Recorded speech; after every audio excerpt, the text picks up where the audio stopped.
Hai, apa kabar semuanya saudara? Saya Gideon Simanjuntak kembali hadir dalam segmen Kerinduanku. Saya percaya Tuhan Yesus yang membawa saudara untuk menyaksikan segmen Kerinduanku ini. Jangan di skip dulu, jangan buru-buru pergi, karena luangkan beberapa saat ke depan untuk karya Roh Kudus bekerja dalam kehidupan saudara. Karena saya percaya apa yang kita mulai bersama dengan Tuhan akan kita akhiri dengan kemenangan. Sebelum kita memulai renungan singkat ini, mari bersama-sama kita tundukkan kepala, kita bersatu di dalam doa. Bapa yang baik, Bapa yang kami sembah di dalam nama Tuhan kami Yesus Kristus, bersama dengan jemaat-Mu, umat-Mu di tempat ini, kami ingin memulai hari kami bersama dengan Tuhan. Karena kami tahu hari yang kami punya datang dan berasal dari Tuhan. Karena kami tahu sepanjang hari ini kami memerlukan Tuhan. Kami percaya ketika kami meminta penyertaan Tuhan, maka apapun boleh terjadi sepanjang hari ini, maka berkat Tuhan tetap ada memelihara hidup kami. Di dalam nama Tuhan kami Yesus Kristus, kami siap untuk diberkati. Setiap kita yang siap diberkati, sama-sama kita katakan amin. Hari ini kita akan membahas sebuah tema yang menarik. Keluarkan Alkitab saudara. Temanya adalah Life is Beautiful. Hidup ini indah. Saya teringat sebuah lagu yang menarik mengatakan demikian. Hidup ini indah bila kau tahu jalan mana yang kau tempuh. Artinya hidup ini indah bergantung dari jalan mana yang kita tempuh. Alkitab mengatakan setiap jalan dianggap orang lurus, padahal berujung kepada maut.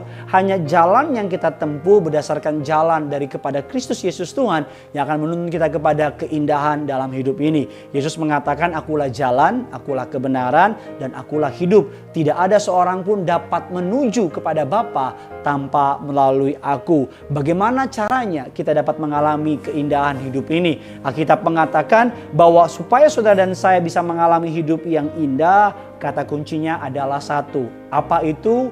Kekudusan. Karena Alkitab menggambarkan orang yang hidup dalam kekudusan artinya melekat, menempel kepada Tuhan, akan melihat hari-hari depan yang penuh dengan keindahan. Alkitab mengatakan kata kekudusan saudara artinya dipisahkan atau dikhususkan. Artinya ketika saudara dan saya ingin hidup dalam kekudusan, maka Allah akan memisahkan saudara dan Allah akan menghususkan saudara supaya Allah dapat memakai saudara untuk kemuliaannya. Firman Allah mengatakan dalam 1 Petrus 1 ayat yang ke-14, 15 dan 16, hiduplah sebagai anak-anak yang taat dan jangan turuti hawa nafsu yang menguasai kamu pada waktu kebodohanmu. Tetapi hendaklah kamu menjadi kudus dalam seluruh hidupmu, sama seperti Dia yang kudus yang telah memanggil kamu. Sebab ada tertulis, kuduslah kamu sebab aku kudus. Alkitab mengatakan kekudusan artinya dipisahkan atau dikhususkan. Atau terjemahan Inggrisnya mengatakan set apart atau dikatakan special. Artinya ketika saudara dan saya memutuskan menghidupi hidup ini dalam jalan kekudusan, maka saudara akan dipisahkan. Alkitab mengatakan ketika orang tidak hidup dalam kekudusan, mereka akan mengalami yang pertama kotor atau kekotoran. Alkitab mengatakan orang yang hidupnya tidak dalam kekudusan akan mengalami kekotoran. Alkitab mengatakan dia akan mengalami penurunan kualitas. Yang kedua, menurunkan nilai atau potensi kita.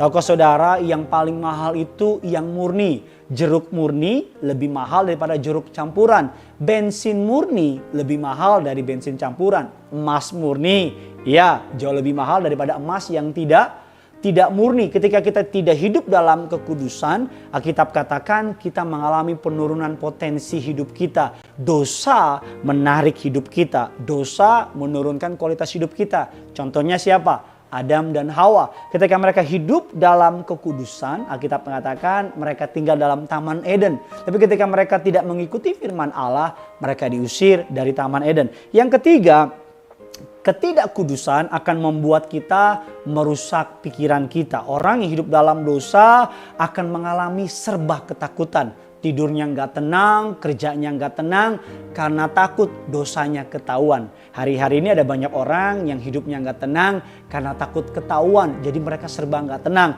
Dikatakan ada banyak orang yang hidupnya menutupi kesalahan dengan kesalahan yang lain. Jadi ketika kita hidup dalam kekudusan, yang pertama dikatakan tadi apa saudara? Kotor. Yang kedua, menurunkan nilai potensi hidup kita. Yang ketiga, merusak pikiran. Dan yang keempat, menjauhkan kita dari rencana Tuhan. Tadi saya katakan Adam dan Hawa, Allah menciptakan mereka untuk melakukan yang terbaik. Tinggal di Taman Eden, memerintah bumi beserta isinya. Tetapi ketika mereka jatuh dalam dosa, Alkitab katakan apa mereka saudara? Alkitab katakan mereka jauh dari rencana Allah. Ada banyak orang yang Tuhan mau pakai. Tapi karena jatuh dalam dosa, tinggal dalam dosa, tidak hidup dalam kekudusan, Alkitab katakan pemakaian Allah tidak terjadi dalam hidup mereka. Dan yang kelima, yang terakhir, ketika kita tidak hidup dalam kekudusan, ketidakkudusan akan menaruh beban yang tidak perlu dalam hidup kita. Suatu hari ada orang dalam sebuah pemeriksaan razia motor karena dia nggak punya SIM, karena motornya pajaknya mati. Kemana dia melangkah naik motor, dia berkendara di Jakarta ini saudara, dia serba ketakutan. Kenapa? Karena dia tahu ada beban, ada dosa yang akan mengakibatkan hukuman buat dia. Tapi kalau dia punya SIM, dia punya motornya atau mobilnya, pajaknya nggak mati, saya percaya dia akan pede kemana-mana. Ada banyak orang yang menanggung beban dalam hidupnya. Karena apa? Karena dosa merintangi langkahnya. Hari ini kita akan belajar bagaimana berkat dari hidup dalam kekudusan. Hari kita katakan tadi ketika tidak hidup dalam kekudusan, kita menjadi kotor, menurunkan potensi hidup kita. Bahkan Alkitab katakan tadi yang ketiga, merusak pikiran, menjauhkan kita dari rencana Allah, menaruh beban yang tidak perlu dalam hidup kita. Besok kita akan membahas berkat dari hidup dalam kekudusan.